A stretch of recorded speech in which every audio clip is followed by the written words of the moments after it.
அப்புறமா உத்து பார்த்து இருந்திருக்காரு. அப்போதான் தெரிஞ்சிருக்கு அங்க ஒரு பொண்ணு உக்காந்து இருந்திருக்காங்க. ஒரு வெள்ளை கலர் புடவையை கட்டிக்கிட்டு ஒரு பொண்ணு உட்காந்து துணி துவச்சுக்கிட்டு இருந்திருக்காங்க. மணி ஒரு 11 இருக்கும். இத்தனை மணிக்கு யாரு இங்க உட்காந்து துணி துவச்சுக்கிட்டு இருக்காங்கன்னு அவரு அவங்கள பார்க்கலான்னு சொல்லி கிட்ட போய் பார்க்கும்போது அவருக்கு அவங்க முகம் சரியா தெரியல. ஏன்னா முடி முழுக்க அவங்க முகத்தை மறைச்சிருந்திருக்கு. அதனால சரியா அவருக்கு தெரியல.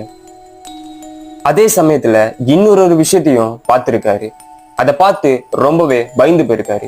ஏன்னா அப்படி துணி துவச்சுக்கிட்டு இருந்தவங்க தண்ணியே இல்லாம துணி துவச்சுக்கிட்டு இருந்திருக்காங்க. அப்பவே அவருக்கு ஒரு சந்தேகம் பட்டுன்னு வந்துருச்சு. இது கண்டிப்பா மனசால் இல்ல, வேற ஏதோ ஒண்ணு. அப்படியே பயத்திலே ஒரு ஸ்டெப் அப்படியே பின்னாடி வர ஆரம்பிச்சிருக்காரு. அதுக்கப்புறமா கதவை வேகமா போட்டு தட்டி இருக்காரு.